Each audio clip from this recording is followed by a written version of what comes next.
History Network, host of the African History Network show. I'm a talk show host, researcher, lecturer, and writer. It is Sunday, June 9th, 2019, and we are live. Hope everybody's doing well today. Share this broadcast on your Facebook page. Invite your friends to tune in also. We have a lot to talk about. So I saw articles dealing with this topic going back to March of 2019, an article by history.com, which is the official website of the History Channel. And then I saw one by the New York Times, actually going back to February 2016, first from the New York Times. Read the New York Times every day, then one from the following month from history.com, official website of the History Channel. I get their emails on a daily basis. And then also one from AtlantaBlackStar.com. Okay, so I wanted to talk about this. New research from an African-American female professor shows that white women made up about 40% of slave owners, about 40% of slave owners. And this is research coming from Professor Stephanie E. Jones-Rogers, who's an associate professor of history at the University of California, Berkeley. And she looked at census data from 1850 to 1860.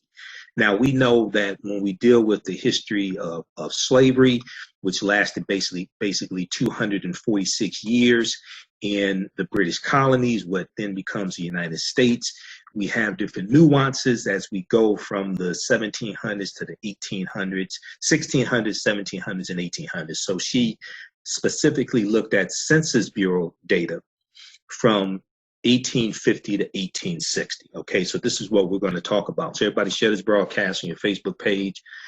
Invite your friends to tune in also. This is a real history lesson. I will also do a preview of the online course that we have starting up on June 12th, Wednesday, June 12th, Ancient Kemet, the Moors, and the Ma'afa, Understanding the Transatlantic Slave Trade, what they didn't teach you in school. This would be a 8-week, 16-hour online course that meets once a week, and we'll deal with thousands of years of history, and this will be live. This will be the first time I've done this course live in 2 years. All right, so let's look at the in African American business owners, post the name of your business here on the thread of the broadcast. Also, we'll let you know how you can advertise with the African History Network also, okay? All right, so let's look at the article from AtlantaBlackStar.com. AtlantaBlackStar.com has a really good article dealing with this topic. Research by Black female professor reveals startling truth that white women made up 40% of slave owners. Okay, research by Black female professor reveals startling truth that white women made up 40% of slave owners. Okay, and this article is from May 25th, 2019. So it's just a few weeks ago, May 25th, 2019. All right, so in this article, it talks about how a set of data uncovered by University of California, Berkeley professor reveals Southern white women played a heavier role in the enslavement of Africans than previously thought. Professor Stephanie E. Jones-Rogers, an associate professor of history at the university, combed through data from the 1850 and 1860 census and revealed that white women made up around 40% of slave owners, okay? So she has a new book that came out in February 2019, just in time for African American History Month. And the name of her book is They Were Her Property. They Were Her Property, White Women as Slave Owners in the American South. White women as slave owners in the American South, okay? So let me say from the outset that this is because of changes in social media platforms and because of new policies dealing with hate speech, and this is going to be on different social media platforms, this broadcast and the podcast, and it's going to be on 8 different podcast platforms. And because of certain backlash and attacks that have happened to me recently, let me say this from the outset. This is not hate speech. This is not about hating anybody. This is about understanding history and correcting the historical record. There's overwhelming evidence to document what we're talking about, okay? And we're not talking about hating anybody. And, you know, I teach this history, and also I'm an advocate of the history of African Americans being taught in school and the correct history of slavery being taught in school. And you hear me oftentimes talk about this study from the Southern Poverty Law Center called Teaching Hard History American Slavery.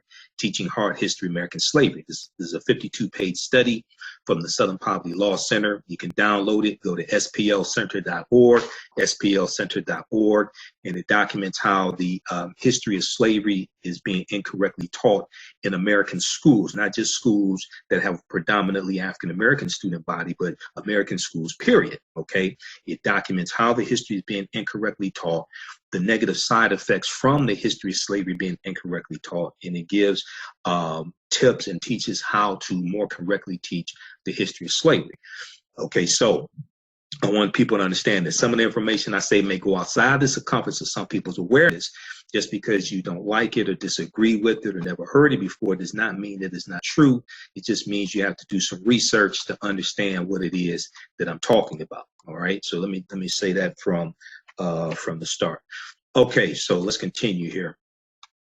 How's everybody doing? Toya and Daniel, Shirley, Anthony, just a few of the people watching. Okay, we'll post a link here also. You can register for the online course that I have starting up Wednesday, June 12th.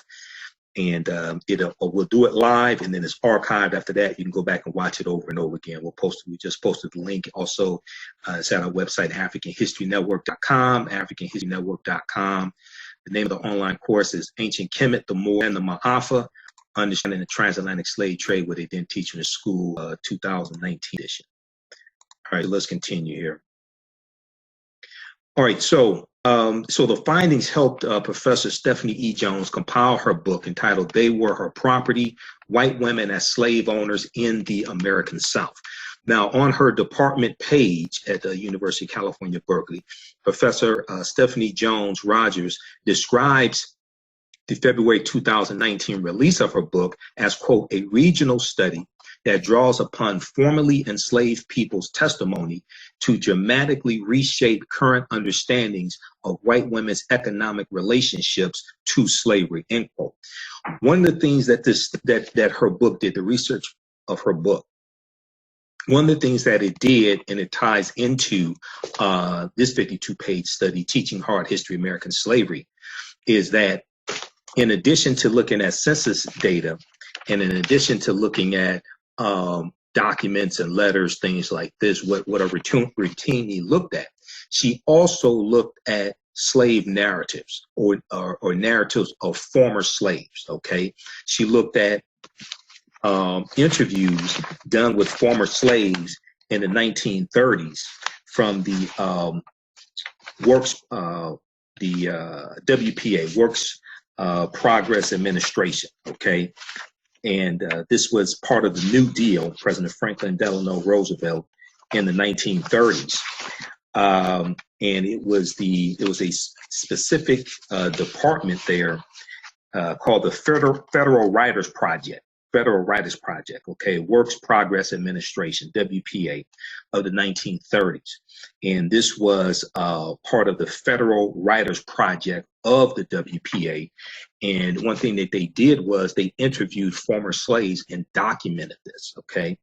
If we look at this document, Teaching Hard History of American Slavery, on page, 16, I think it is, they talk page 10. On page 10, they show you this picture of this African-American woman who's a former slave, okay? I downloaded the study, took it to the printer, got it printed up, because this is what I do with a lot of studies. I do a lot of research, so I get the studies and get them printed up. But on page 10 of this study, it talks about how in the 1930s and 40s, the Works Progress Administration and Farm Security Administration photographed the daily lives of thousands of formerly enslaved people, tenant farmers, and sharecroppers. This photograph of a woman born in enslavement was taken in Greensboro, Alabama in 1941. Okay, so this is what we see here. This is from page 10 of this study that you can download as soon as you finish watching this broadcast, and we'll give you the link. We'll post a link here also. This is from Teaching Hard History, American Slavery from the Southern Poverty Law Center. So one thing that she did that went beyond a lot of other research is that she looked at firsthand accounts about slavery from formerly enslaved African people. Okay, so in her book, Professor Stephanie E. Jones Rogers explained that white women's involvement in slavery comes from family as their slave-owning parents, quote, typically gave their daughters more enslaved people than land, end quote, okay? Slave-owning parents typically gave their daughters more enslaved people than land. Now, she said, quote, what this means is that their very identities as white Southern women are tied to the actual or the possible ownership of people. She said in an interview with History.com, was the official website of the History Channel. History.com has an article dealing with this from March 12, 2019. So this was probably the second article I saw on this topic. The first one I saw was from February 2019 by the New York Times. The second one was from History.com. I get their emails on a daily basis, then with This Day in History, and then also Inside History or History in the Headlines. I get that email as well. This article from History.com is entitled The Massive Overlooked Role of Female Slave Owners. The Massive Overlooked Role of Female Slave Owners. Okay, now I kind of find it interesting that they didn't say white female slave owners, okay, in the title, but it's all right. I know what you mean. It's okay. When I look at the article from the New York Times, that article is entitled, it's a review of her book. That article is entitled White Women Were Avid Slave Owners, a New Book Shows. White Women Were Avid Slave Owners, a New Book Shows. So the article from History.com, I'm glad they wrote it. It's the History.com, once again, is the official website of the History Channel. But I just find it interesting in the title, they didn't say the overlooked role of white female slave owners, but it's all right. You got the information out there. I guess that's the most important thing, okay? And once again, this is not an attack on white women or anything like this. You know, when I teach this history, I try to be very fair in the history. You had white people who were abolitionists who risked their lives to free enslaved Africans. That is true. That's a true part of the history. White men and white women. You had some that were abolitionists. You had even more who were slave owners. And it's also important to understand that about at least this time in history that she's looking at, 1850, 1860, around this time, 75% of white people don't own slaves. So basically 25% of white people are the slave owners. That's true also. Okay. So when I do these types of presentations and these broadcasts, my lectures, my show, so people understand, maybe some people, this type of information is new to them. This is not a wholesale indictment of white people. This is not an attack on them. This is dealing with the history and correcting the historical record. This is what this is about. All right. Sandra, how you doing? Tommy as well. Okay. How's everybody doing? And then also, you know, I understand, and I've had people, parents who have biracial children who've approached me about getting information to teach their children.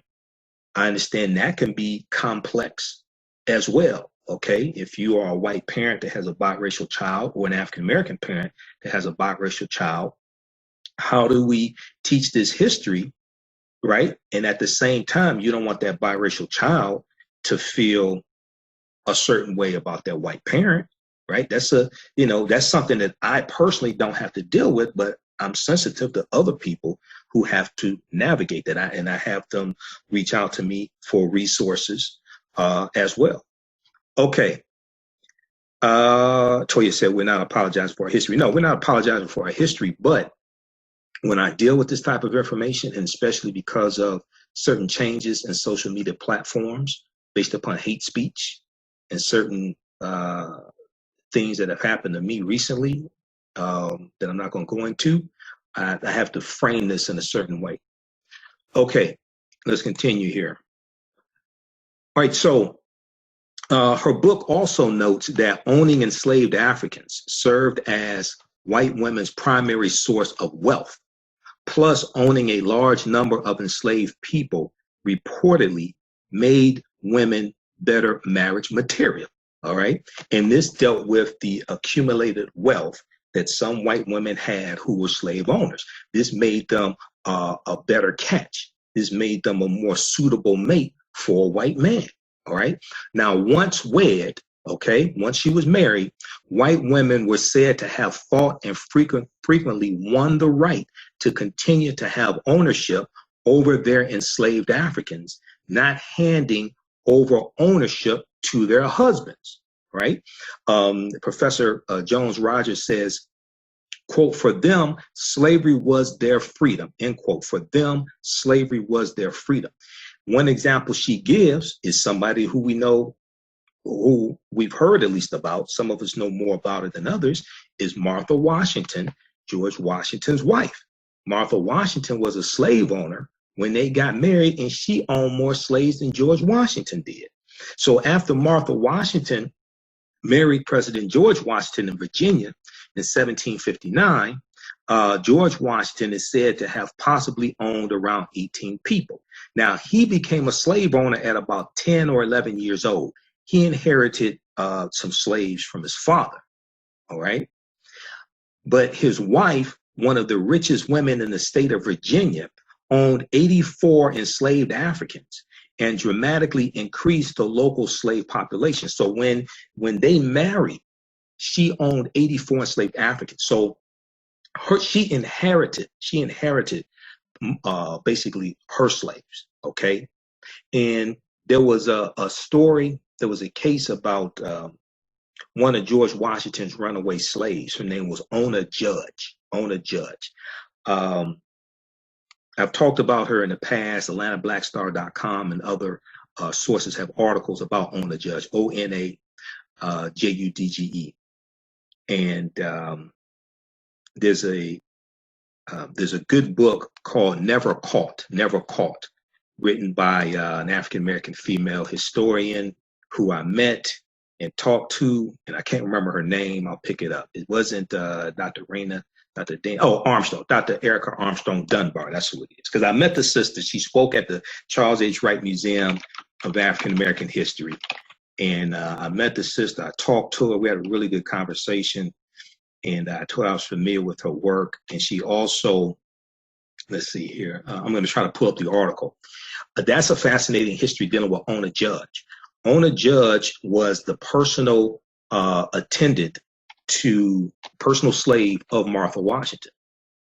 Ona Judge found out that Martha was going to give her away as a wedding gift to Martha Washington's niece or something like that, female relative niece or something like that.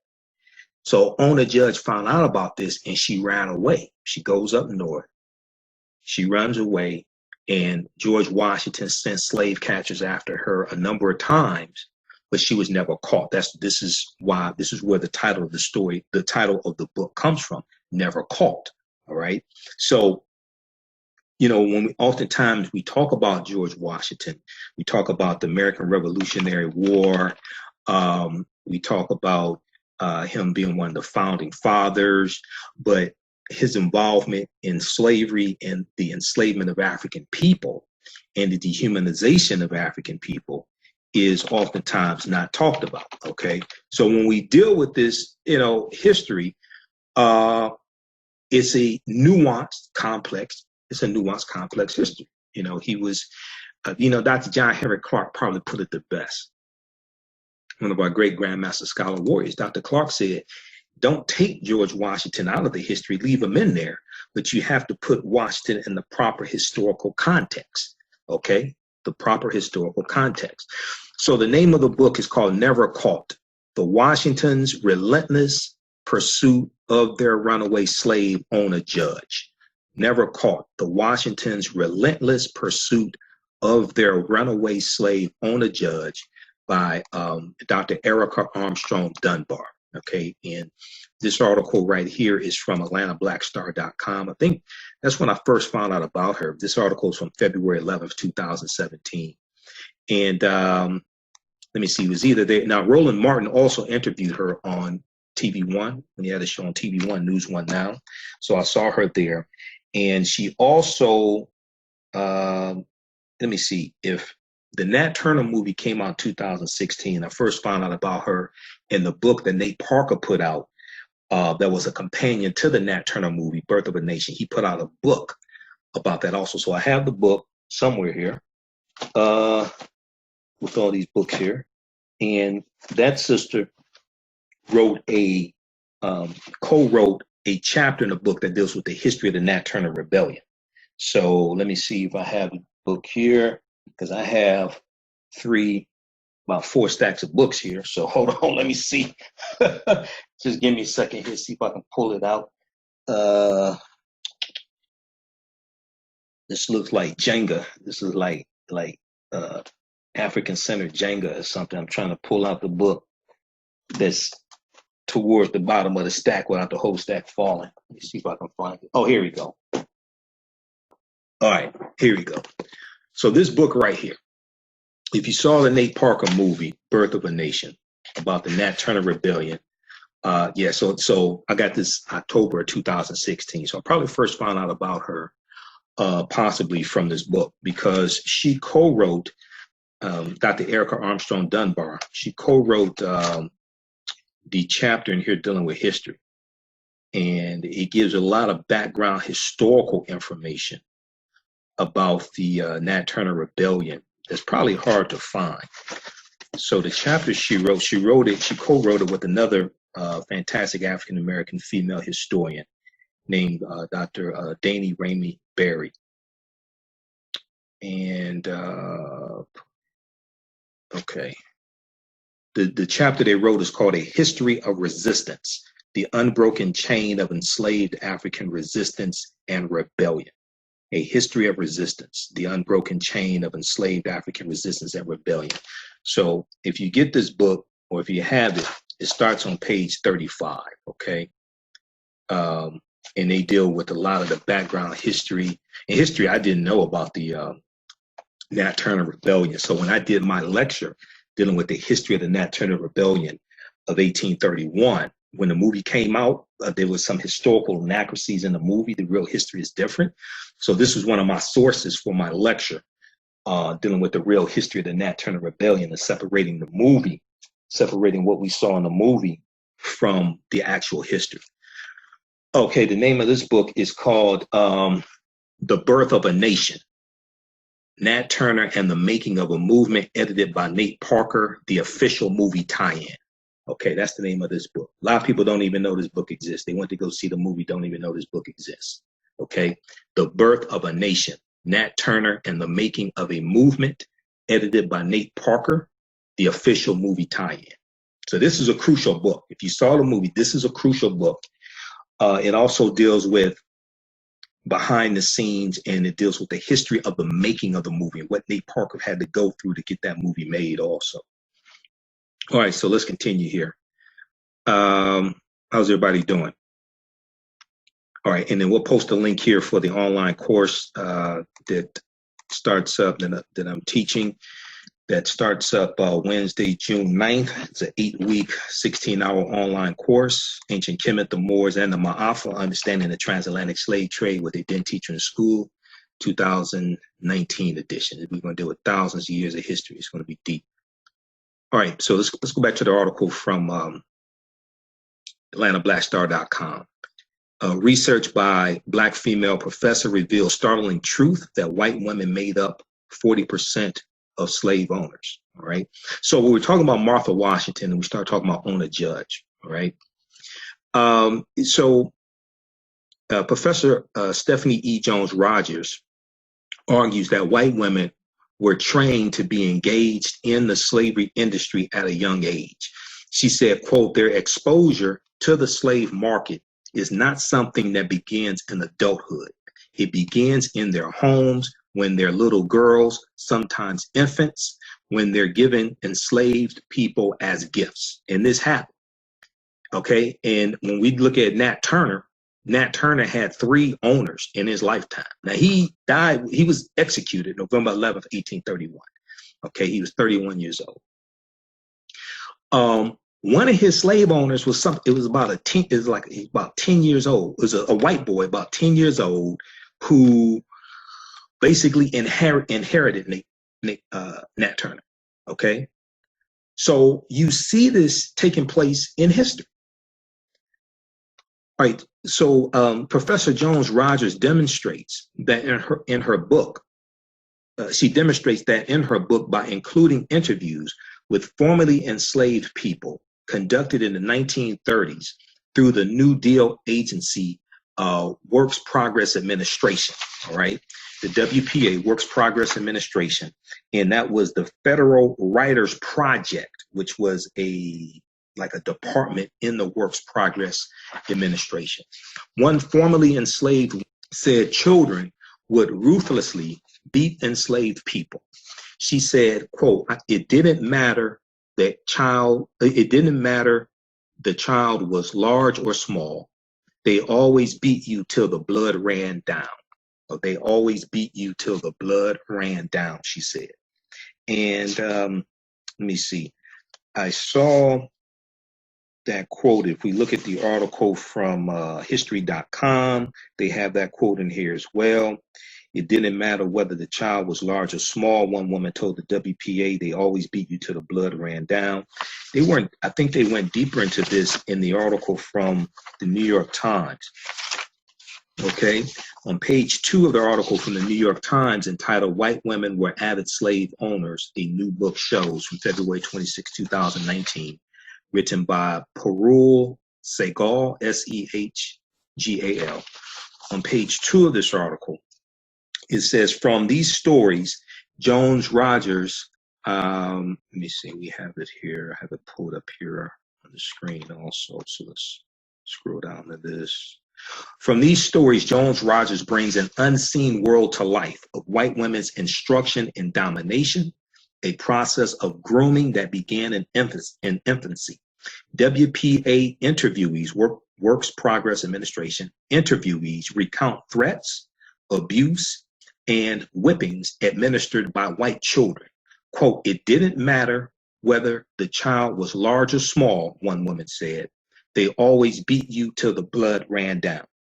And this also ties into, now at the same time, at this point, I understand that all white people at this point in time did not own slaves. That is true, okay? But when we talk about racism being a system of advantage and privilege distributed based upon race, because racism has nothing to do with not liking people, calling people racial epithets, things like this, right? And if you read Post-Traumatic Slave Syndrome by Dr. Joy DeGruy, she talks about this as well. If you read Powernomics by Dr. Claude Anderson, one of my teachers, or his first book, Black Labor, White Wealth, he deals with this as well. If you read some of my articles that I've written, I talk about this and deal with this in my lectures. Racism is a system of advantage and privilege distributed based upon race. Racism comes out of the ideology of European white supremacy, and this is designed to preserve white survival. Okay, this is a system. Racism occurs when one race of people control the majority of the wealth, power, and resources, benefits, privileges, land, access to education, access to opportunity, and they use this to marginalize, subordinate, and do harm to another race of people. Okay, now I'm not saying all white people are white supremacists, that all white people subscribe to this ideology, but we see it throughout history for the last 500 years. And what happens is when we talk about what was one of the most important things to understand about this is when we talk about racism being a system of advantage and privilege, then we have to ask ourselves, what is a system? Okay, a system is not a computer program. All right. When we talk about the system, right, we talk about the system's holding us down. A system is a group of people who have been indoctrinated with a certain ideology, and they work to keep that ideology, they work to uphold that ideology and enforce that ideology. That's what a system is. When we talk about racism being a system of advantage and privilege distributed based upon a race, then what are we actually talking about is the system. We're talking about a group of people who have been indoctrinated by a smaller group of people. We can call it the 1% or the 10%. They've been indoctrinated with a certain ideology, been convinced of it, and they work to uphold that ideology and keep it in place. Okay, so this is what we have to understand. And you know, I do a lot of research. I travel across the country. I do lectures. I read African American sources, white sources, things like this. Americans are woefully ignorant about history. African Americans and white Americans are woefully ignorant about history.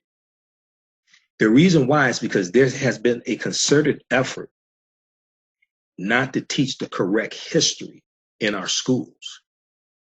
So then those people who graduate from schools, American schools, if they don't get the correct history, they grow up to be adults who have children who are ignorant of history.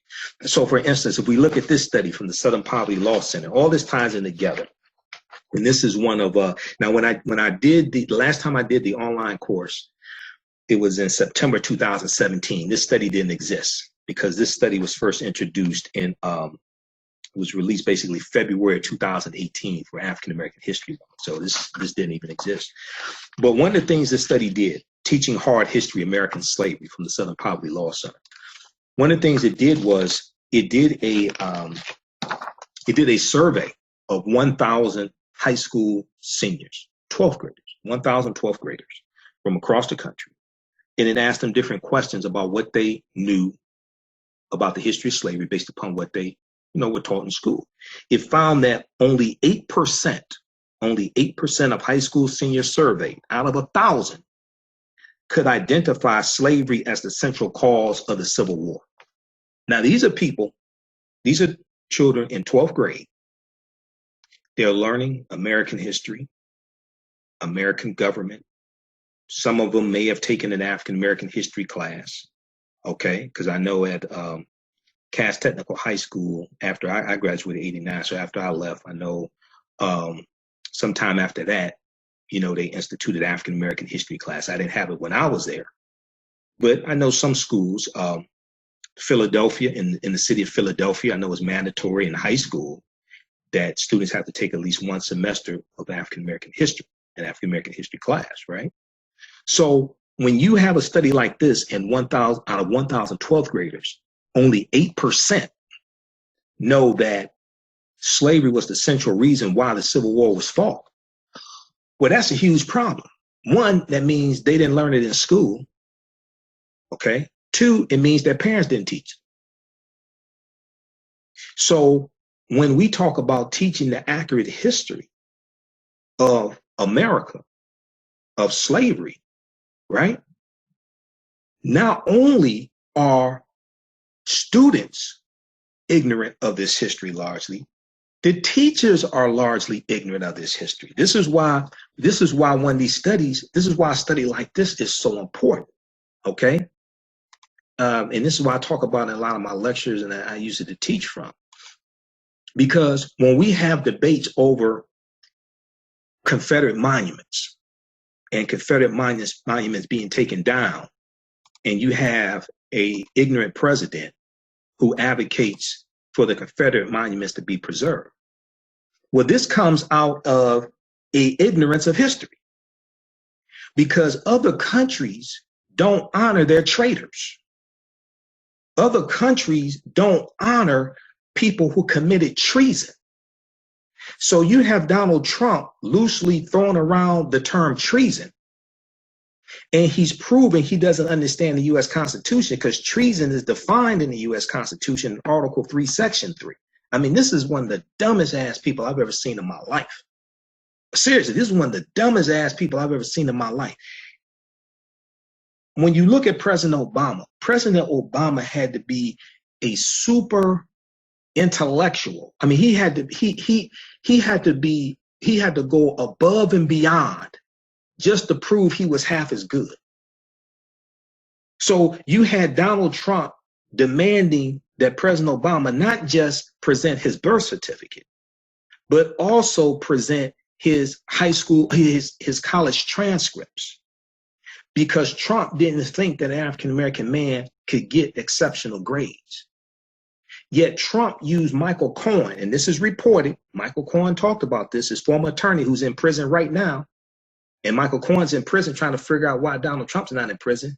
And Michael Cohen is doing what Trump told him to do. It came out in Michael Cohen's testimony in front of the House Oversight Committee.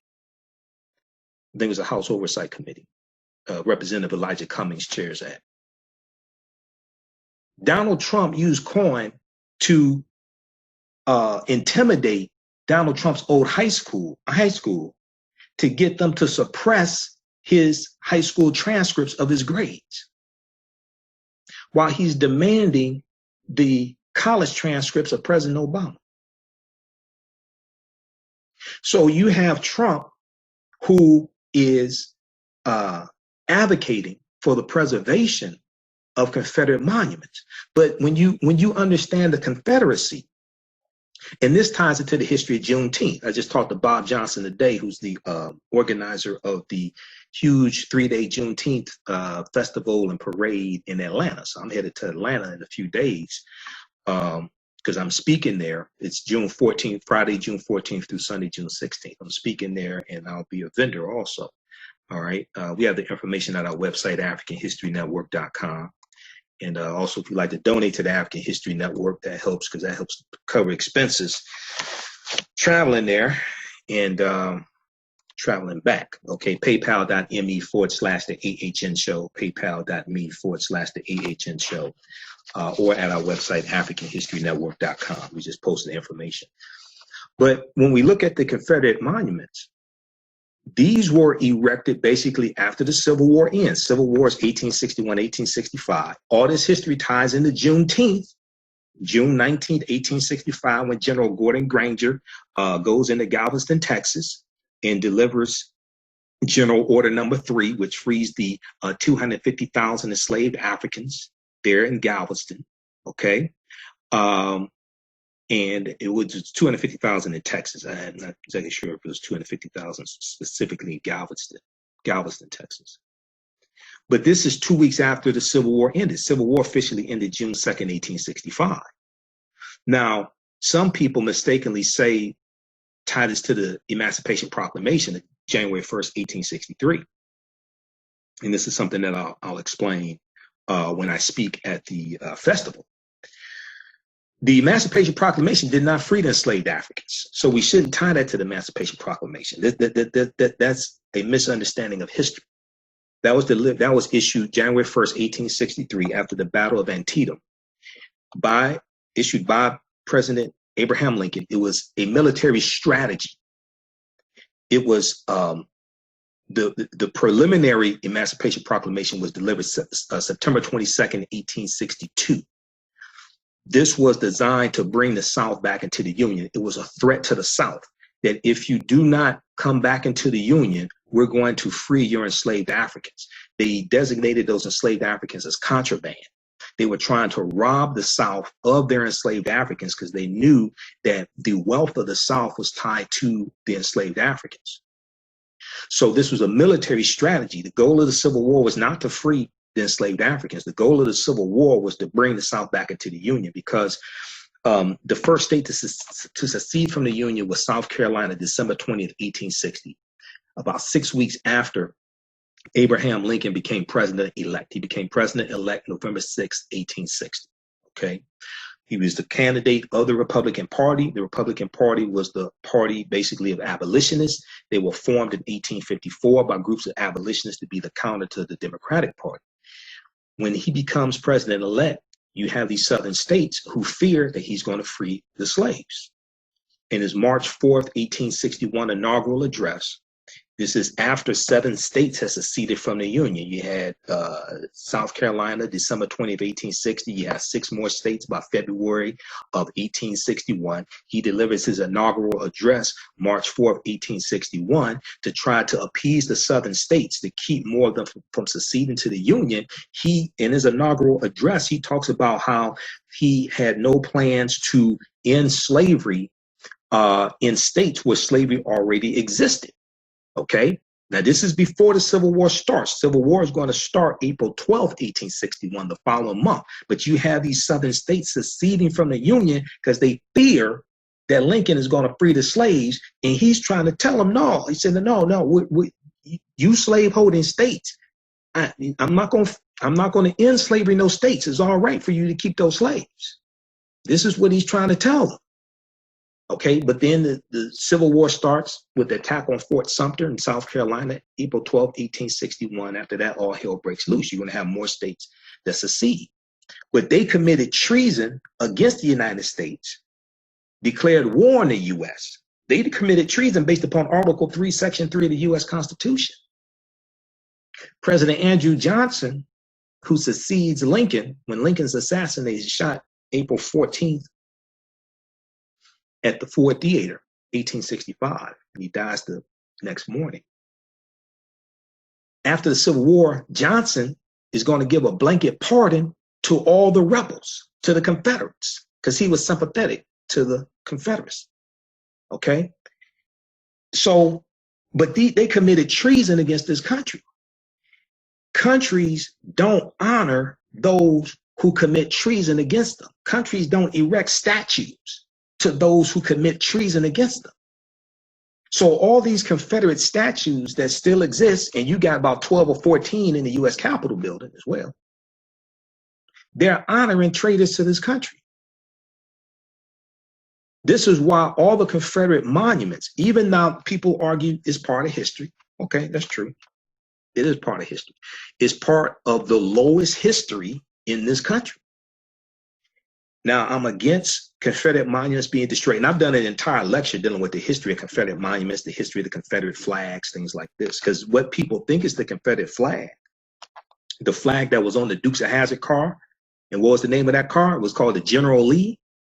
And the car is named after General Robert E. Lee, who was a traitor to this country, who picked up arms and fought against the Union to preserve slavery in Virginia. Okay, that's who the car on the TV show The Dukes of Hazzard is named after. It's named after somebody who committed treason. He was also a brutal slave owner, by the way. Okay, there's an article from, I think it's the Atlantic.com, called the Myth of the Kindly General Lee. All right, but what a lot of people don't know is that General Lee was against Confederate monuments. After the Civil War was over with, he was against using he was against having Confederate monuments. He was against using any of the Confederate flags also, as well. Yeah, the Atlantic.com. All right, I wanted to make sure because I read so many articles. June 4th, 2017, the myth of the kindly General Lee, the legend of the Confederate leader's heroism and decency is based in the fiction of a person who never existed. This is a deep article here. All right. And you can tell Trump never read this article. Trump talked about Lee being a brilliant general and all stuff like this. Dude, you got a sitting president. Some people call him a fake president. I'm one of them. I call him the first Russian president of the United States. If you read the Mueller report, you know what I'm talking about. Volume 1 of the Mueller report. If you read the Mueller report, you know what I'm talking about. You know this ain't fake news. You know I'm telling the truth. He's the first Russian president of the United States. But Trump just recently was praising General Robert E. Lee. You have a sitting president praising someone who committed treason against this country. The myth of Lee goes something like this. He was a brilliant strategist and devoted Christian man who abhorred slavery and labored tirelessly after the war to bring the country back together. There is little truth in this. General Robert E. Lee was a devout Christian, and historians regard him as an accomplished tactician. But despite his ability to win individual battles, his decision to fight a conventional war against the more densely populated and industrialized North is considered by many historians to have been a fatal strategic error. But even if one conceded Lee's military prowess, he would still be responsible for the deaths of hundreds of thousands of Americans in defense of the South's authority to own millions of human beings as property because they are Black.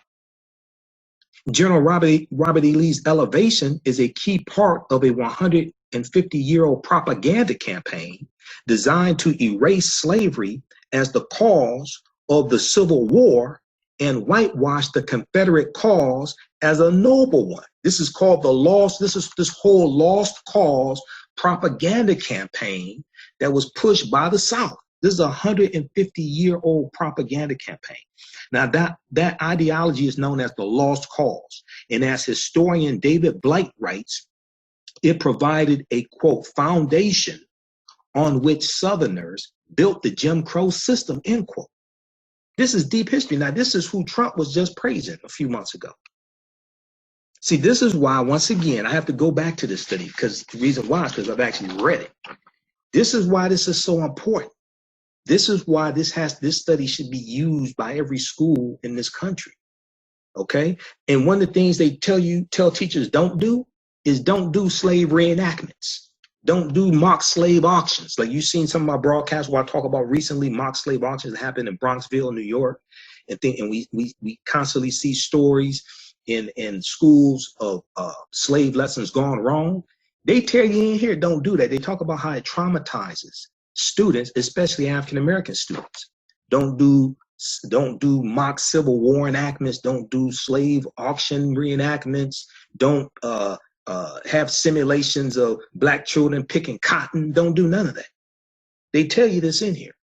And this is put together by a committee of historians, a committee of educators. Okay? So check out this article here from, this is a deep, deep article from theatlantic.com. I guarantee you Donald Trump has not read it. The myth of the kindly General Lee, the legend of the Confederate leader's heroism and decency is based in the fiction of a person who never existed. Now, what a lot of people don't know is that General Lee was against Confederate monuments after the Civil War ended. There were numerous times when he was asked to attend the unveiling of a Confederate monument in his honor, a monument of him, a monument dedicated to him. He always declined. He felt that after the Civil War ended, he felt that there needed to be a period of time for a healing to take place between the South and the North. The South was largely destroyed. I mean, there's still tensions, there's still hatred that the South has for the North. You had these Yankees that came through and wiped out their way of life, freed their 4 million, basically, it was about 3 million in the South, freed their enslaved Africans, wiped out their wealth, okay? So there was intense hatred still between the South and the North. So he felt there needed to be a period of time of healing. He was totally against Confederate monuments. He was against any of the Confederate flags. The flag that was on the General Lee car from the Dukes of Hazzard, that's not the Confederate flag. That's the Confederate battle flag of Northern Virginia under General Robert E. Lee's army. There were 3 flags that flew over the Confederate States of America from 1861 to 1865. That flag was never one of them. So when you see the white supremacists out with what they think is the Confederate flag, just by what they do, they show you how ignorant they are. So August of 2017, when you had the Unite the Right rally in Charlottesville, Virginia, and that's when Heather Heyer, the white female activist, Heather Heyer, the anti-racist activist, she was killed. Okay, you had 12 white supremacist organizations that organized this Unite the Right rally. And they used the cover of preserving this statue of Robert E. Lee. They used that as a cover to organize, to have this rally. Now, Vice.com was there on the ground interviewing people, and they were like, dude, these people ain't talking about preserving this statue. That's not what they're talking about. Okay, Vice News, Vice.com. But when you study Robert E. Lee, he was against Confederate monuments, even the ones dedicated to him. So when you actually study this history, it shows you how ignorant a lot of these white supremacist organizations are. You are here organizing a rally to preserve a statue dedicated to a man who didn't want a statue. And then you're running around here waving this flag that you say is the Confederate flag, but it's not the Confederate flag. It's the Confederate battle flag of Northern Virginia under General Robert E. Lee's army. So when you listen to them, you see how ignorant a lot of them are, because they have a poor understanding of history. But we have to understand they have been purposely miseducated. White people have been purposely miseducated in this country, in the school system. I know there are a lot of dedicated teachers. I'm not attacking the teachers. I'm dealing with the curriculum. I know there are a lot of dedicated teachers working 2 and 3 jobs. I come from a long line of teachers. I know teachers across the country are taking money out of their pockets to buy school supplies that the school is not offering them, even though you have certain people saying, oh, we should let the teachers carry guns. Okay? But they don't want to give them proper school supplies. They don't want to pay the teachers properly. I understand that. My mother taught for decades here in Detroit. I went through numerous teacher strikes. So I understand this. So I'm not attacking the teachers. I'm talking about the curriculum. Okay? So I know you have a lot of dedicated teachers of all races and all ethnic groups. But this is why something like this is so important, and it's free. So this is why I don't understand why schools aren't using this. I know about it. My degree is not in education. How the hell I know about this and they don't? So those who have children in the school systems, public school systems, take this to your teachers, take this to the school board meeting, take this to the parent-teacher conference meeting, and say they need to implement this. Okay? Teaching Hard History, American Slavery from the Southern Poverty Law Center.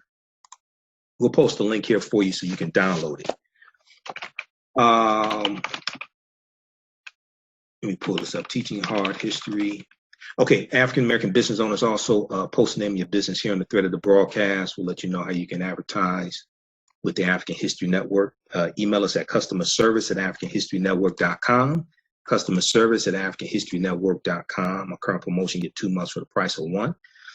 We have a new advertiser. We know that summertime is coming up. People want to get into shape, and the Fast Life 28-day challenge can definitely help you with this. Now, this is a 28-day challenge that deals with a fasting program. It's an online coaching program to help members tap into their body's natural ability to repair itself through fasting. Okay. In this challenge, they focus on utilizing fasting, whole foods, and movement to improve metabolic conditions such as obesity, high blood pressure, pre-diabetes, high cholesterol, fatty liver, and much more. They have a new group starting up very soon.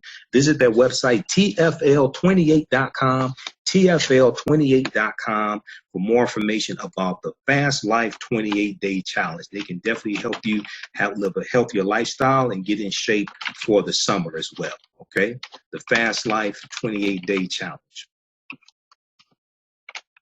All right, so let's continue here. Post this here. All right, let's continue. Okay, so let's go back to the article for, let me see, did I post a link? I pulled it up here. Let me post a link for the study from the Southern Poverty Law Center. Okay, yeah, I just posted it. All right, let's continue. Let's go back to the original article from the Atlantic, from AtlantaBlackStar.com, AtlantaBlackStar.com. I have all these articles here, so you just have to bear with me, because I did a lot of research to prepare for this presentation. Okay, research by a female professor reveals startling truth that white women made up 40% of slave owners. Okay, so that was the original article we started talking about. How you all like this type of information? Okay, and I'll post a link again here for the online course we have starting up Wednesday, June 12th. Wednesday, June 12th, Ancient Kemet, the Moors, and the Ma'afa, Understanding the Transatlantic Slave Trade, what they didn't teach them in school. That'll be an 8-week, 16-hour online course. If you miss any of the sessions, it'll be all recorded. Go back and watch it over and over again. But I'm doing it live, first time in basically 2 years I've done this online course live. All right, so let's go back to this article.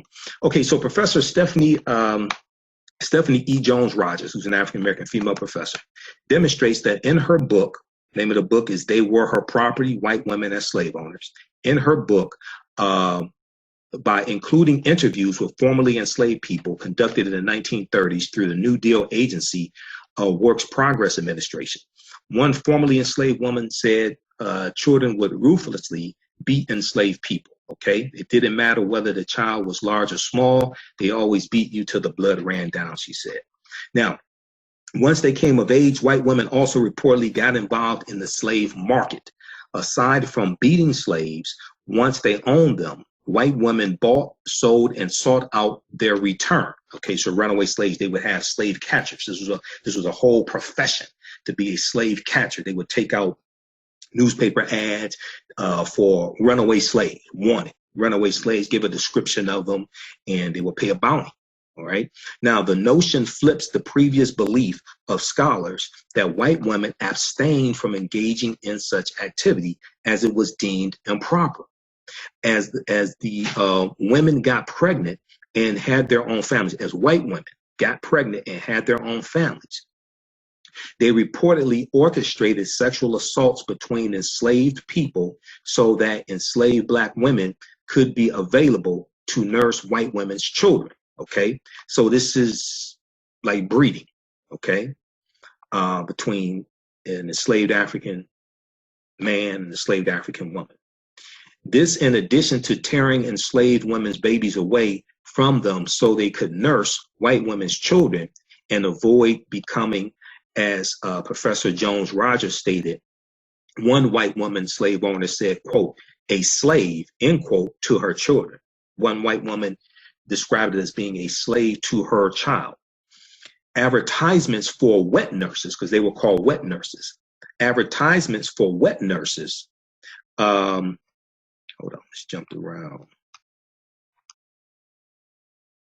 So advertisements for wet nurses were taken out throughout newspapers. They were plastered throughout newspapers, reportedly creating a massive market for enslaved Black women who recently delivered children. So this is something that's not talked about a lot. Now, there was a article from face-to-faceafrica.com, face-to-faceafrica.com, the word face, the number 2, faceafrica.com. This is from August 20th, 2018. You may have seen me post it before. It's called The Disturbing History of Enslaved Mothers Forced to Breastfeed White Babies in the 1600s. The Disturbing History of Enslaved Mothers Forced to Breastfeed White Babies in the 1600s. And so you know, you would ask the question, wait a second. If white people think that African people were inferior, and this is why they enslaved them, why would a white mother want an African-American mother to breastfeed her child? Is because they deem the breast milk of an African-American woman to be healthier for a child than the breast milk of a white woman. One. Two, it was looked at as being something that was, it was looked at as being, when you had slave owners, they were looked at as a dominant economic class, the genteel life. So it was also looked at something that was as laborious, or something that was looked at as being beneath them, something to that extent. Okay, so it was a combination of things. But the breast milk of African American women was looked at as being healthier, and it would cause the child to grow up to be big and strong. Okay, it would cause the child to be a healthier child. And you had some white women who looked at it as being a chore also. Okay, breastfeeding their baby routinely a number of times a day, they looked at that as being a chore. So if you have enslaved Africans to do all this other work that you don't want to do, well, you can have enslaved Africans to breastfeed your child also. So this is real history. Okay, this is all dealing with the history of slavery. Okay, this is a real history. So check out this article from face-to-faceafrica.com, The Disturbing History of Enslaved Mothers Forced to Breastfeed White Babies in the 1600s. And recently, in the past few years, I have seen ads here in Detroit. I don't know if they had them across, I think they had them across the country, but I've seen ads here in Detroit on TV stations in Detroit, talking about the health benefits of breastfeeding, but they were targeting African American women. And what happened is that because of this, because of many African American women being forced to be wet nurses, rented out as wet nurses during slavery, a stigma was attached to breastfeeding for African American women. And this is something passed down generation after generation, but there's some type of stigma associated with breastfeeding. Now, also what happened and I'm not blaming anybody, but as more African American women became professionals, got college degrees, became professionals, went out into the workforce, somehow breastfeeding became associated with something that poorer women did. So as they get degrees and as Similac and as formula is being pushed on them and marketed to them, right? Some African American women started using formula, which is not nearly as healthy as breast milk, okay? But I'm not blaming African American women, but this is all tied into the marketing and tied into a stigma. Breastfeeding became associated with something that poor women did, okay? And I think there's probably some type of stigma still, a residue existed handed down from slavery when African American women were forced to be wet nurses also. So you had to have a marketing campaign, public service announcements, but a marketing campaign to reposition breastfeeding in the minds of many African American women and talk about the benefits of it. It helps your child be healthier. It helps to immunize your child. It helps you drop pounds. It helps boost your metabolism, the mother. It helps you drop pounds drop the baby weight faster.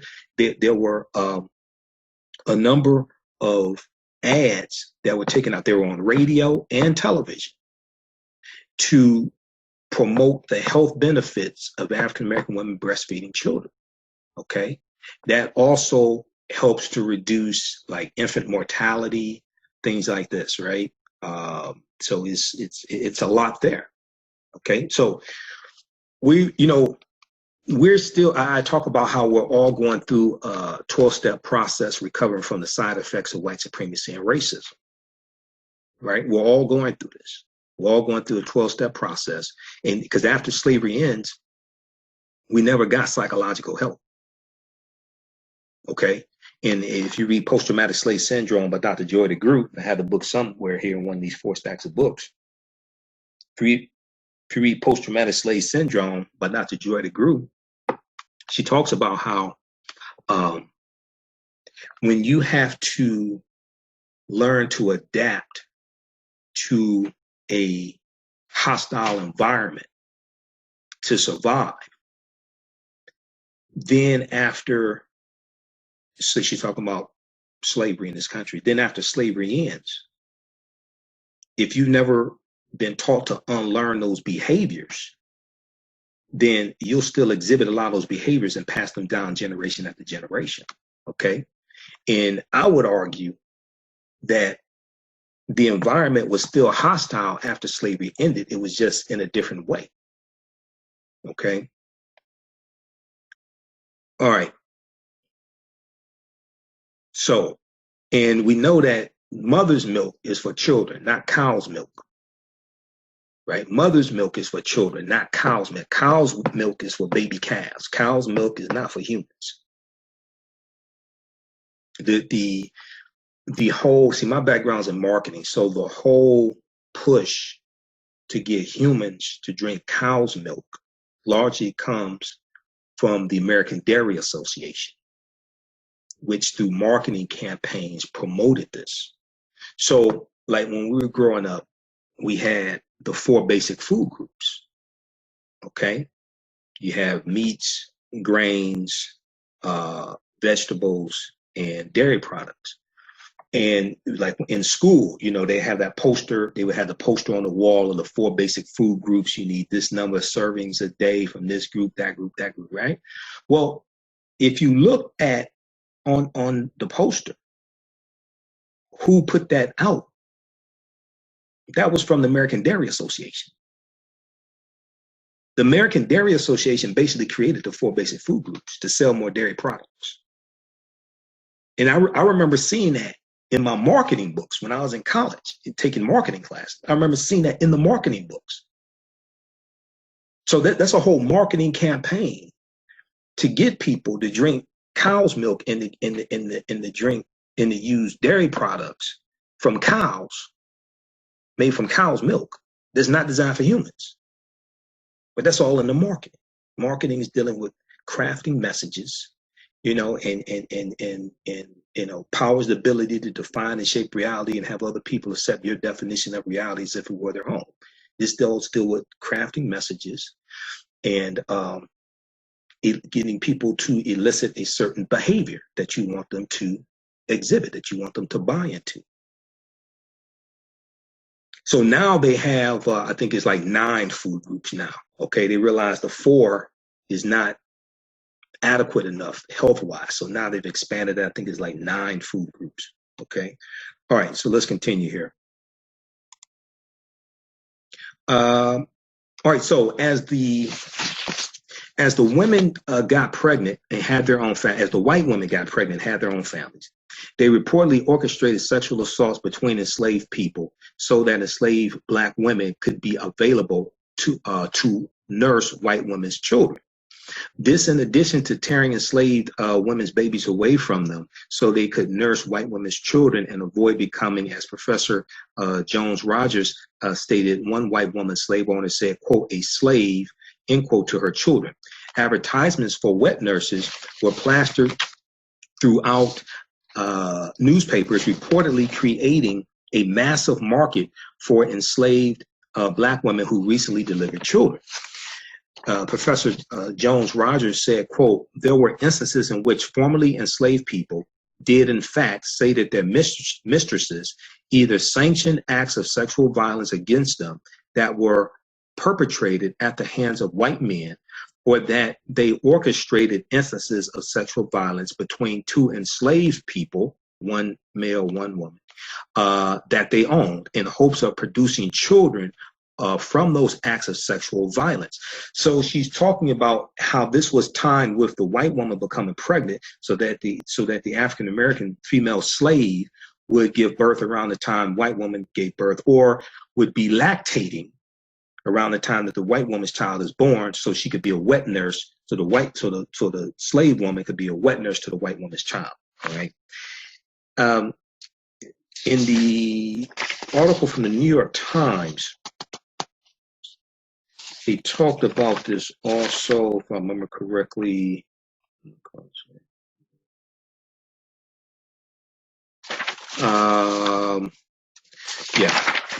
Page 2 from the New York Times article. Previously invisible sectors of the market are illuminated, many created and controlled by white women. Historians long asserted, for instance, that Southern women use wet nurses only, quote, as a last resort, end quote. But the testimonies of formerly enslaved people and advertisements from the 18th and 19th centuries tell a different story. The practice appears to have been widespread. Now, the article from face-to-faceafrica.com, that talks about the 1600s. We're talking about the 18th and 19th century. We're talking about the 1700s and the 1800s. One woman recalled that her enslaved mother always gave birth at the same time as her mistress, so she would be able to,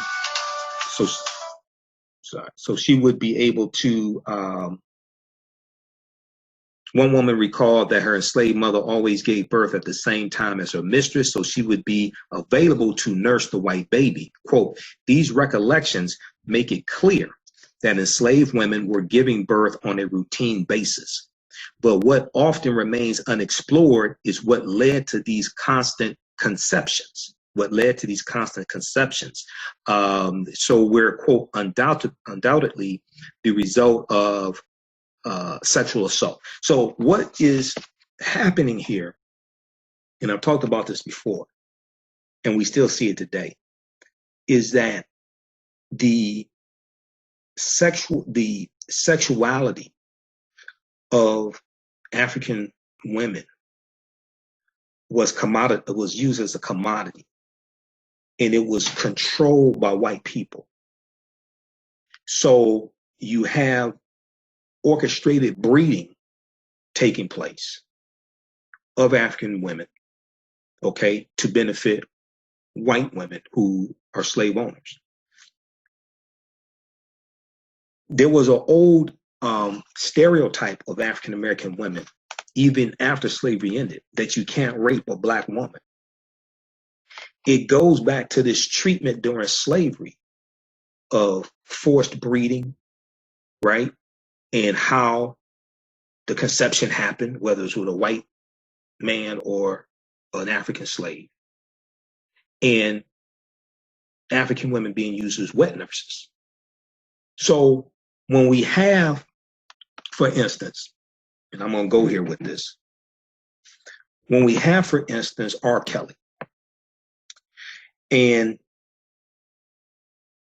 we look at the documentary Surviving R. Kelly, the multi-part series, I watched that on Lifetime. And I watched part of the follow-up that took place in May called the follow-up to it, to deal with the impact of Surviving R. Kelly. One of the recurring themes in Surviving R. Kelly was he was able to get away with what he was doing because no one cares when black women are being sexually assaulted. If you go through and watch it, okay, and I watched it twice, okay, the 6-part series, that's one of the recurring themes. No one cares when black women are being sexually assaulted. Well, there's a history to this going back to slavery. But if we don't really understand that history and put it to a proper context, then when we have the hypersexualization of African American women today in negative corporate controlled hip hop, and we still see a lot of those images, and we see the men in the movie, we see the men in the videos fully clothed and the black women half naked, right? And her sexuality or her hypersexualization or the accentuation of certain body parts gives her worth. Okay, we see this still being perpetuated today. Okay, so let's continue here. Okay, so white women were also said to have gone through great lengths to maintain ownership of their slaves as the Civil War waged on. Now, History.com, the official website of the History Channel, in their article dealing with this, they're cited in the article from AtlantaBlackStar.com. You read the article from History.com also, the massive overlooked role of female slave owners, okay, the massive overlooked role of female slave owners. History.com reports that one woman named Martha Gibbs, Gibbs, forced enslaved Africans to Texas and threatened them with a gun to continue working for her through 1866, the year after slavery was officially abolished. So, you know, people are going to celebrate Juneteenth, right? And we're told this is when the enslaved Africans in Galveston, Texas got the word that they were free, okay? But even though I guess most of the slaves in Texas were free, all of them weren't free. Because Martha Gibbs was still working her enslaved Africans at gunpoint, at least part of the time, through 1866, okay? So even after the institution was outlawed, institution of slavery was outlawed, Southern white women reportedly doled out work contracts that exploited Black people to work under slave conditions. Some described it as a benign industry, as Margaret Mitchell did in the novel Gone with the Wind, that was turned into a movie about 1938-39.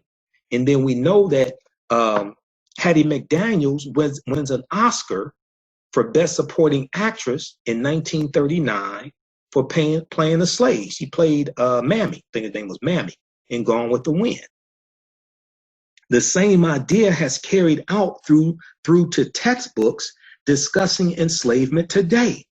As recently as April 2018, it was exposed that students in Texas had been using a textbook that stated that not all enslaved Africans were unhappy. So they're trying to promote this myth of the happy slave. And this was part of that whole lost cause propaganda campaign for 150 years. The movie The Birth of a Nation was part of that as well. Debuted February 8th, 1915. And the movie The Birth of a Nation rejuvenated the Ku Klux Klan. The Klan had largely died out by about 1915. The Klan had largely died out, and the 1915 was the 50th year anniversary of the Civil War ending in 1865, and the 13th Amendment of 1865 was legally freed the enslaved Africans. But also it's the 50th year anniversary of the Ku Klux Klan being founded December 24th, 1865 in Pulaski, Tennessee. So the movie shows the Klan as being the heroes of the movie, and the movie takes place during slavery, the Civil War, and Reconstruction. And it takes place in Piedmont, South Carolina. And the doctor, the slave owner, is a doctor.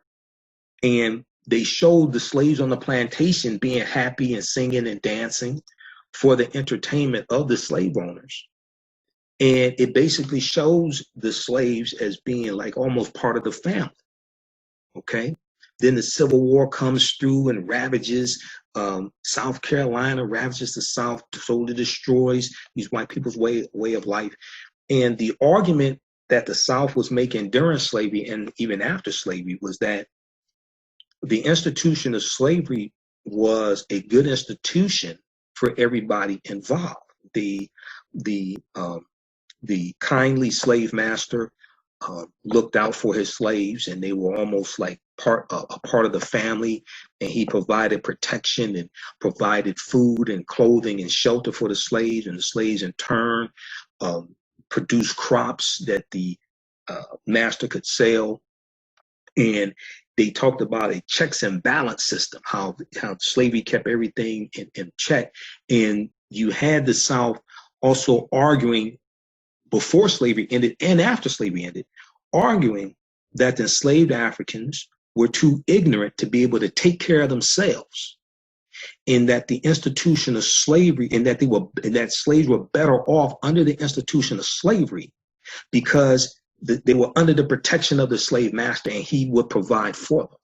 These are the arguments that they were making before and after slavery ended, the South. All right. So, and you see this, the original movie, The Birth of a Nation, is on YouTube. Okay. And you see this pretty much played out in that movie as well. It's a 3-hour movie. It's a silent movie, but you can watch it. And then you have to understand like the history behind the movie. But this is 50 years after the Civil War ends. This is the 1915. So that's the second year of World War I. World War I is 1914 to 1918.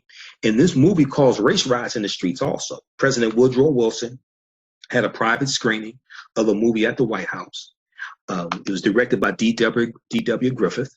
Okay. The movie, The Birth of a Nation, is based upon a novel by a man named Thomas Dixon. The name of the novel is called The Klansman. Okay. About the Ku Klux Klan, The Klansman. And about the first month that the movie is out, the movie is actually called The Klansman, but then they're going to change the name of the movie to The Birth of a Nation. Now, so we go back to the article from AtlantaBlackStar.com. Even after the institution of slavery was outlawed, Southern white women reportedly doled out contracts that exploited Black people to work under slave-like conditions. Okay.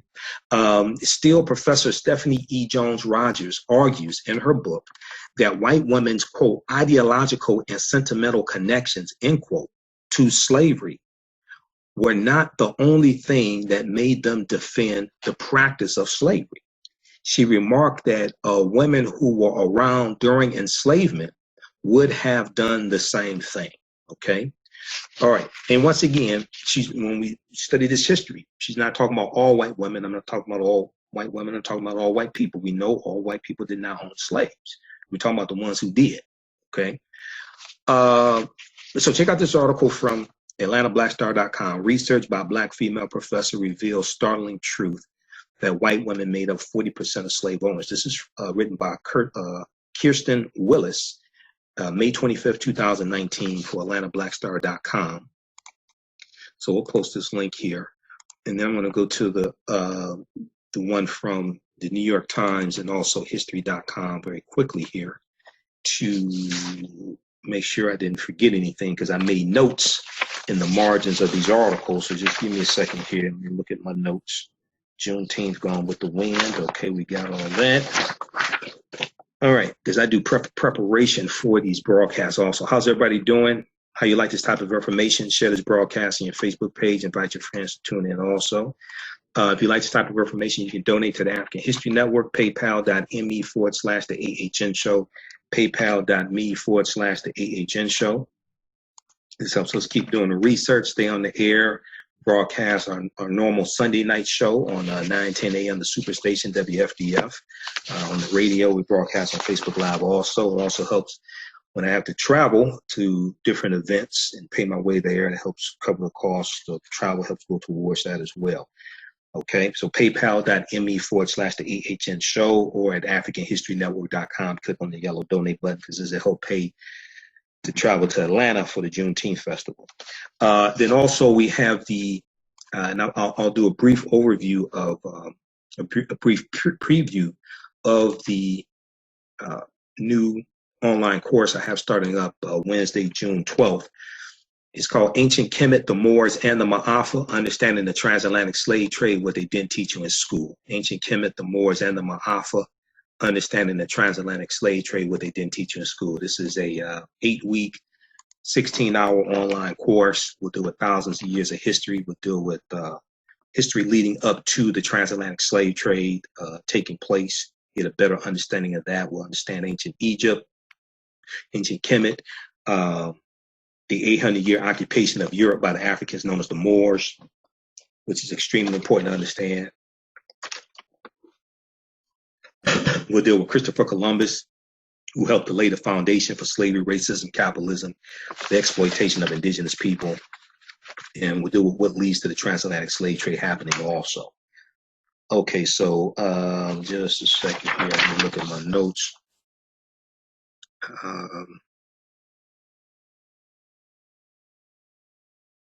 Okay, so when we look at the article from history.com, it talks about how in her book, They Were Her Property, upends a lot of older scholarship. For example, previous scholars had argued that most Southern white women did not buy, sell, or inflict violence on enslaved people because this was considered improper for white women. But Professor Stephanie E. Jones Rogers argues that white women were actually trained to participate from a very young age. She said, quote, their exposure to the slave market is not something that begins in adulthood. It begins in their homes when they're little girls, sometimes infants, when they're given enslaved people as gifts, okay? And she cited interviews with formerly enslaved people, as I said before. She cited interviews with formerly enslaved people conducted by the Works Progress Administration, right? And those interviews with formerly enslaved Africans shows the part of white children's training in plantation management involved beating enslaved people, okay? And then when it talks about for wet nurses, to this end, white women placed thousands of advertisements in newspapers looking for enslaved wet nurses to feed their own children, and created a huge market for enslaved Black women who had recently given birth. Okay, so this is still the marketing and the control and marketing of African women's bodies. Okay.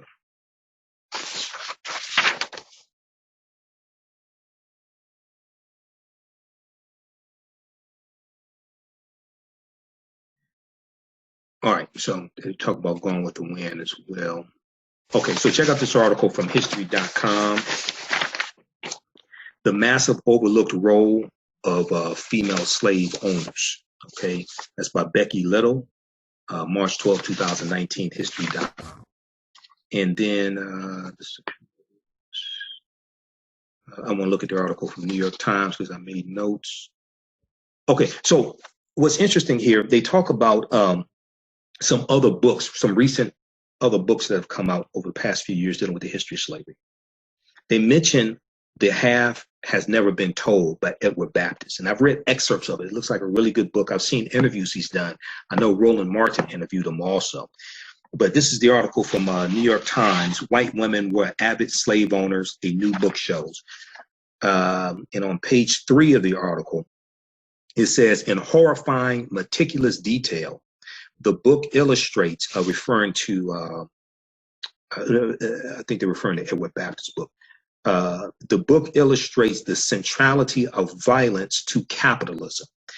Baptist argued the same point. They're talking about Professor Stephanie Jones Rogers' book, and they're comparing it to Edward Baptist's book. That's what it is. Baptist argued the same point in The Half Has Never Been Told. It was sheer brutality that dramatically increased the cotton yield between 1800 and 1860, he wrote, okay? And this is after the cotton gin is invented in basically 1793, and then you're going to have copies of the cotton gin also, okay? And let me go to, let me bring the article up here on the computer. That's on page 3. Just a second here. All right, so it was sheer brutality that dramatically increased the cotton yield between 1800 and 1860, Edward Baptist wrote. No new technology or innovation surfaced in those years, but constant beatings, sexual abuse, and waterboarding had become common practices. In that era, quote, white people inflicted torture far more often than in almost any human society that ever existed, end quote. Okay, this is not, Edward Baptist is a white historian, and he's writing this. This is in the book, The Half Has Never Been Told. And if you go on YouTube, you can watch the interview that Roland Martin did with him on News One Now. Okay, yeah, News One Now, that used to be on TV One. Now, okay, let's see. But now, so during this time, 1800 to 1860, so the cotton gin is invented in 1793. 1803, you had the Louisiana Purchase of 1803, signed by President Thomas Jefferson. The U.S. gets about 828,000 square miles of land for less than 3 cents an acre. They're going to carve out about 15 new states out of this land. And they try to keep a balance between free states and new states. Now this gives, so what happens is, because of the Louisiana Purchase, and I just did a video dealing with how the Louisiana Purchase helped increase the demand for slaves. So watch that also on our YouTube channel, Michael Imhotep, IMHOTEP, or our Facebook fan page, the African History Network. Click on videos. Because Louisiana Purchase happens because of the Haitian Revolution and Toussaint Louverture and Bookman Dada, Dessalines, you know, they're beating the hell out of the French.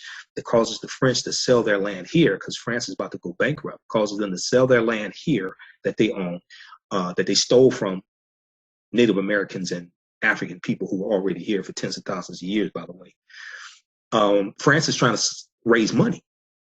Okay, so they sell all this land to the U.S., and it doubles the territory of the U.S. at the time, but it increases the need for slave labor as well, because you have all this fertile land and you want to grow crops. So increases the need for slave breeding, etc. Okay. And also it increases the need for Africans to be imported here as well as slaves. Okay. So not just slave breeding, but also increases the need for Africans to be imported here. Excuse me. Okay. So then in January 1st, 1808, we know that the law is passed that bans the transatlantic slave trade. That's passed by Congress March 2nd, 1807, based upon Article 1, Section 9 of the U.S. Constitution. This is why people need to read the U.S. Constitution.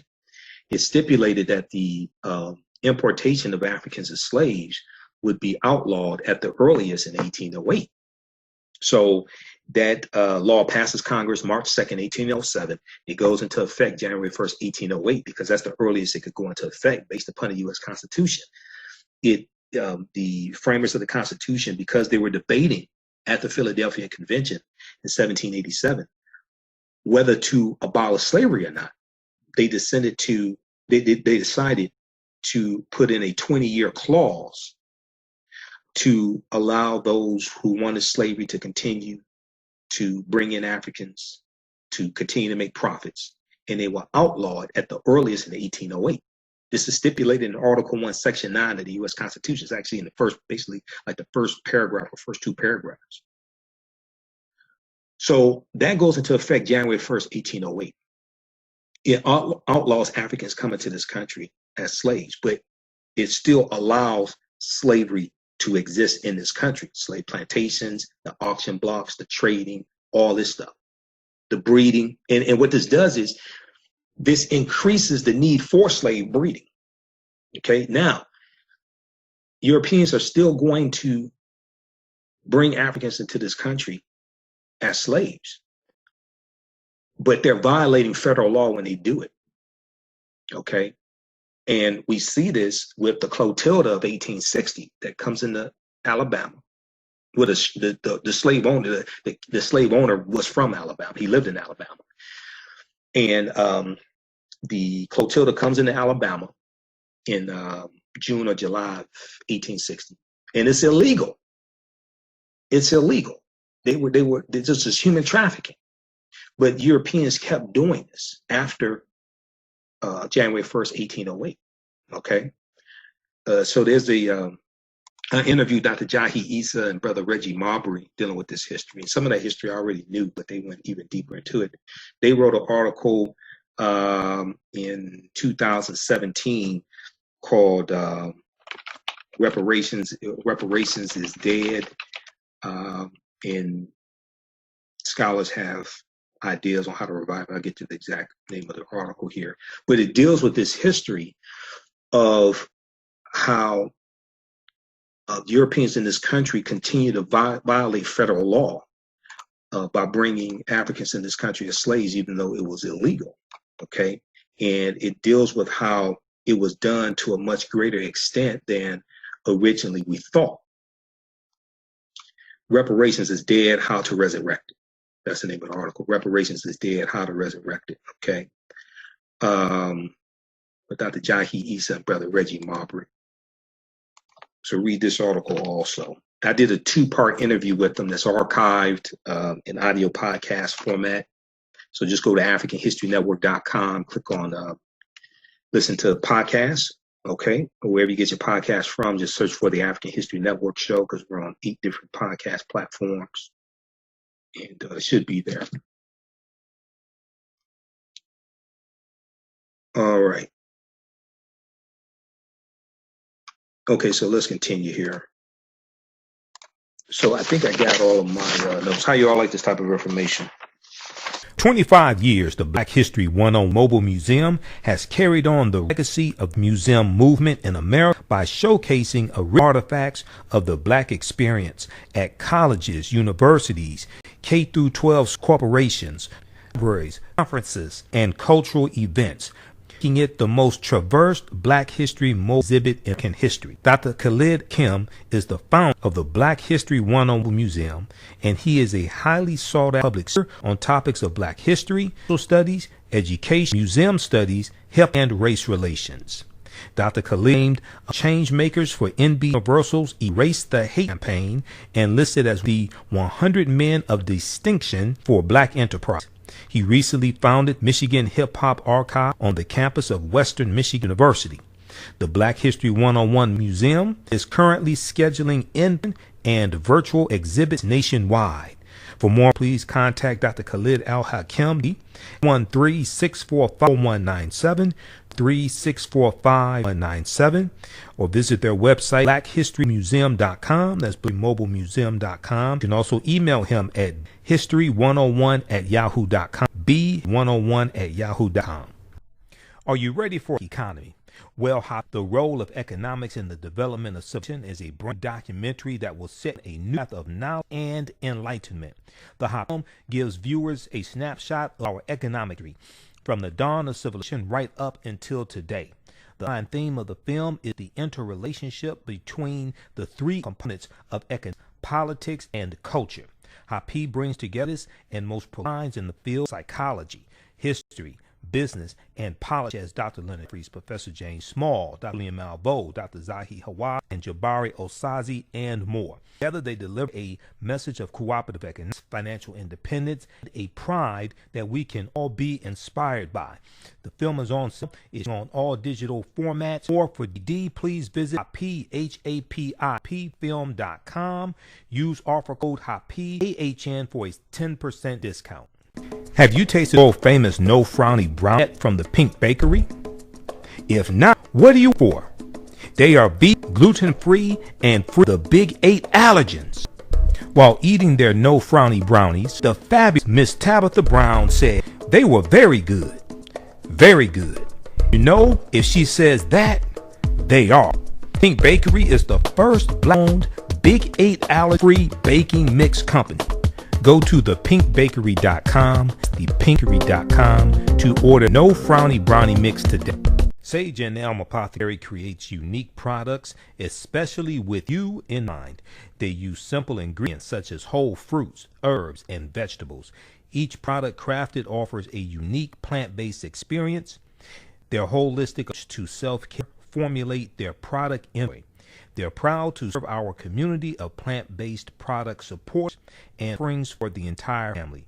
Sage and Elm Apothecary designs over 60 different beautifully handcrafted soaps, natural toothpaste, hydrating oils, deodorant, face masks, shampoos, conditioners, and so much more. Visit their website at sageandelmapothecary.com. That's sageandelmapothecary.com, APOTHECARY, and find out about their upcoming events throughout the year. Allow Sage and Apothecary to provide for all of your plant-based needs. Use promo code AHNWinter20, AHNWinter20 for a special discount. Gain knowledge in minutes with Blacklist Ed. Blacklist Ed is an app that provides insightful summaries of books pertaining to the Black experience. As Black people, we see the importance of reading books to discover our inevitable contributions to world history, to lift our self-esteem, to empower ourselves for a relentless fight for social justice. Unfortunately, with our busy lives, it feels like there's never enough time to read. Fortunately, there's a solution. With List Ed, app provides key insights from best-selling books about experience, therefore saving time, increasing your knowledge, and empowering yourself through inspirational and actionable ideas. You can read or listen on the go. Start your free trial today by going to blacklisted.com. That's black without the C, BLAK. Or you can download the Blacklist Ed app from the App Store or Google Play.